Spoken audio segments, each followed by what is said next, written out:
নমস্কার প্রিয় কৃষক ভাইরা, আপনারা দেখছেন আপনাদের প্রিয় কৃষি বিষয়ক YouTube channel agriculture helper Bengali.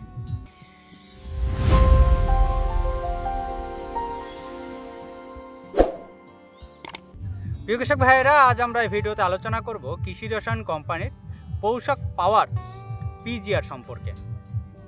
এর মধ্যে মূলত যেটি আমরা দেখতে পাই সেটি হচ্ছে জিব্রালিক অ্যাসিড 0.45% এসএল ফর্মে। তো আজকের ভিডিওটি আমি তৈরি করছি একজন দাদাভাই রিকোয়েস্টে, তাই ভিডিওটি আমি সম্পূর্ণ বিস্তারিত আলোচনা করব। অনেকেই এই বিষয় নিয়ে অর্থাৎ এই জিব্রালিক অ্যাসিডের ব্যবহার নিয়ে কিন্তু দেখেছি যে অনেক ভুল ইনফরমেশন দিচ্ছে। তো আপনারা এই ভিডিওটি সম্পূর্ণ দেখুন, সম্পূর্ণ ইনফরমেশন কিন্তু আপনারা পেয়ে যাবেন। তো জিব্রালিক অ্যাসিড কি? জিব্রালিক অ্যাসিড হচ্ছে গাছের একটা হরমোন। আমরা যে হরমোনগুলো গাছের মধ্যে দেখতে পাই, gibberellin hormone, cytokinin hormone, auxin hormone, বিভিন্ন ধরনের হরমোন দেখতে পাই। তার মধ্যেই জিব্রালিন একটা বা জিব্রালিক অ্যাসিড একটা হরমোন, যেটি গাছের মধ্যে কিন্তু অটোমেটিক্যালি তৈরি হয়। কিন্তু অনেক সময় কি হয়, আমরা তাকে বাইরে থেকে তাকে ব্যবহার করি। এবার বাইরে থেকে যখন আমরা জিব্রালিক অ্যাসিড ব্যবহার করছি বা এই যে গাছের মধ্যে যে জিব্রালিক অ্যাসিড আছে তার কি কাজ, সেই বিষয়টা আমাদের সবার প্রথম জানতে হবে। জিব্রালিক অ্যাসিডের যে কাজ, সেই কাজ হচ্ছে আপনার যে কোষ বা আমরা বলতে পারি সেল, সেই সেলের বৃদ্ধি ঘটানো বা কোষের বৃদ্ধি ঘটানো। এবার একটা কোষ যখন কি হচ্ছে, তার আকার বা আকৃতি বড় হচ্ছে, তখন কি হয়, অটোমেটিক্যালি তার যে দৈর্ঘ্য, আমরা বলতে পারি যে গাছের যে দৈর্ঘ্য বা গাছটা লম্বা হওয়ার যে বিষয়টা থাকছে সেটা বাড়ছে।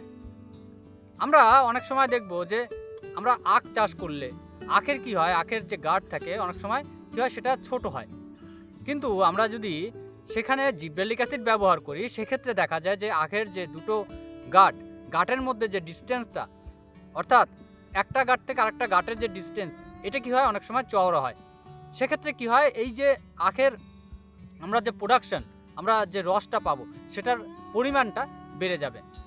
তাহলে জিব্রালিক অ্যাসিডের প্রধান যেটা কাজ, সেটা হচ্ছে আমাদের গাছের কোষ বা সেল তাকে বড় করা, গাছকে লম্বা করা, গাছের পাতাকে চওড়া করা।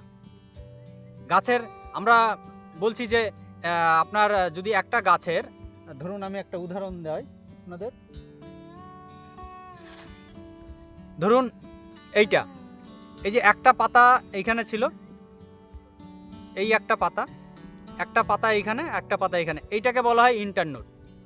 এই ইন্টারনোড আপনি যদি জিব্রালিক অ্যাসিড ব্যবহার করেন, তাহলে এই ইন্টারনোডের যে দৈর্ঘ্য, সেটা কি হয়, বড় হয়। আমরা যেটা আখের উদাহরণে বললাম, একই সেম। এর কাজ হচ্ছে কি, এটাকে লম্বা করে দিচ্ছে, ইন্টারনোডের যে দৈর্ঘ্য সেটাকে বড় করে দিচ্ছে। এটা হচ্ছে জিব্রালিক অ্যাসিডের প্রধান কাজ। এছাড়া জিব্রালিক অ্যাসিড কি করে? জিব্রালিক অ্যাসিড আপনার পাতাকে চওড়া করতে সাহায্য করে, কারণ পাতার উপরেও কোষ আছে, সেল আছে, তাকে চওড়া করে।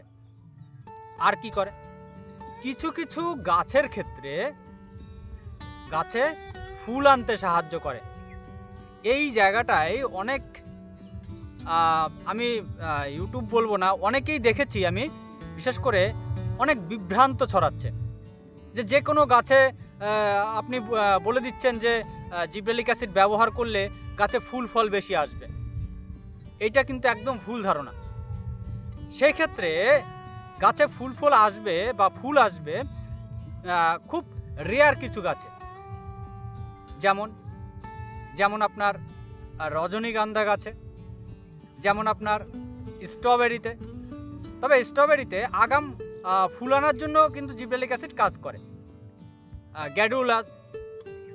এছাড়া বিভিন্ন ধরনের কিছু কিছু, আমি বলবো সব নয়, কিছু কিছু ফুল জাতীয় যেগুলো আমাদের উদ্ভিদ আছে বা আমাদের পাতাবাহার টাইপের যে গাছ আছে, তাদের ফুল আনতে এই জিব্রালিক অ্যাসিড কাজ করে। কোনো ধরনের সবজি ফসলে আমরা যারা চাষ করে থাকি, সেই সকল ফসলে বা যেগুলোর থেকে ফল তৈরি হচ্ছে, সেই সকল ফসলে কখনোই সেই গাছে ফুল আনতে জিব্রালিক অ্যাসিড সাহায্য করে না।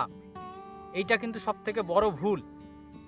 আবার কিছু কিছু গাছ আছে যাদের আপনার ফল ঝরে যাওয়া রোধ করে। সেটা কি কি গাছ হতে পারে? সেটা হচ্ছে যেই গাছের ফলের মধ্যে সাইট্রিক অ্যাসিড থাকে, বিশেষ করে লেবু জাতীয় ফল। আমাদের বিভিন্ন ধরনের লেবু জাতীয় ফল, পাতিলেবু হতে পারে, আপনার মাল্টা হতে পারে, আপনার বাতাবি লেবু হতে পারে, বা আপনার কিছু ক্ষেত্রে আমের মধ্যেও সাইট্রিক অ্যাসিড দেখা যায়, তো আম হতে পারে। এছাড়া আমরা আপেল, নাশপাতির ক্ষেত্রেও কিছুটা দেখতে পাই, তো আপেল নাশপাতির ক্ষেত্রেও হতে পারে। এই সকল গাছে ফল ঝরে যাওয়াকে রোধ করে, ফলের বোটাটাকে দীর্ঘ করে এবং এই ফলের যে বোটা তাকে শক্ত এবং মজবুত রাখে। তাহলে এটা আমাদের জানতে হবে সবার প্রথম, কারণ আমাদের যে ভুল ধারণাগুলো সেগুলো আগে ভাঙার প্রয়োজন আছে। তো এবার আসি আমরা, ফলের সাইজ বৃদ্ধি করতে কিন্তু জিব্রেলিক অ্যাসিড সাহায্য করে। কারণ আপনি যখন একটা ফল দেখছেন যে বড় হচ্ছে, তার মানে কি তার সেল বা কোষ সেটাও কিন্তু বৃদ্ধি হচ্ছে, তো অটোমেটিক্যালি সেই ফলের সাইজকে বাড়াবে। তাহলে আমরা বলতে পারি এটা যে কোনো ফসলই কিন্তু হবে, সেটা হচ্ছে ফলের সাইজ বৃদ্ধি করবে। যেমন আপনার গাছকে লম্বা করবে, ঠিক তেমনই আপনার ফলের সাইজকে বৃদ্ধি করতে জিব্রেলিক অ্যাসিড সাহায্য করে। এই জিব্রেলিক অ্যাসিডের আরেকটি কাজ হলো আপনার বীজের সুপ্ত অবস্থাকে ভেঙে বীজের অঙ্কুরোদ্গম ঘটানো। অর্থাৎ আমরা যদি বীজ শোধন এই জিব্রেলিক অ্যাসিড দিয়ে করি, তাহলে সেক্ষেত্রে এটি অর্থাৎ বীজের যে অঙ্কুরোদ্গম সেটি খুব তাড়াতাড়ি এবং ভালোভাবে হয়। তাহলে জিব্রেলিক অ্যাসিডের কী কাজ এটা কিন্তু আমরা ক্লিয়ার করলাম। এবার আসি আমরা জিব্রেলিক অ্যাসিডকে আমাদের কোন সময় ব্যবহার করতে হবে। জিব্রেলিক অ্যাসিডকে আমরা আমাদের বিশেষ করে যে সকল ফসল আমরা চাষ করি, সেটা ধান, গম, যব হতে পারে, আমাদের সবজিবর্গীয় ফসল হতে পারে, সেইখানে আমাদের গাছের গ্রোথ যদি দেখা যায় যে আপনি সমস্ত ধরনের খাদ্য উপাদান দিয়েছেন তাও ঠিকঠাক মতো বাড়ছে না, সেই অবস্থায় যদি আমরা এই জিব্রেলিক অ্যাসিডকে সঠিক মাত্রায় ব্যবহার করি, তাহলে সেক্ষেত্রে এই গাছের হাইট বা আমরা বলতে পারি গাছের যে লম্বা হওয়ার যে ক্ষমতা সেটা বৃদ্ধি পায়। আবার ঠিক একই রকমভাবে আপনি দেখছেন আপনার গাছ স্বাভাবিক আছে, আপনি সেই জায়গায় এই জিব্রেলিক অ্যাসিডকে ব্যবহার করছেন, তাহলে আপনার হিতে বিপরীত হয়ে যাবে, গাছ বেশি লম্বা হয়ে যাবে, গাছ নরম হয়ে যাবে। বিশেষ করে অনেকেই এই ধান চাষের ক্ষেত্রে এই ভুলটা করে থাকে। অনেক জায়গায় দেখেছি যে ধানের গাছের গ্রোথ ঠিক আছে, সেখানে আপনি জিব্রেলিক অ্যাসিড ব্যবহার করার কথা দোকানদাররা বলছেন। তো সেক্ষেত্রে দেখা যায় যে ধান পড়ে যাওয়ার সম্ভাবনা বেশি থাকবে, এবং এই যে ফুল আসার আগে ধানের বিশেষ করে জিব্রেলিক অ্যাসিড ব্যবহার করার কথা বলে যে ফুল বেশি আসবে, এটা সম্পূর্ণ ভুল ধারণা।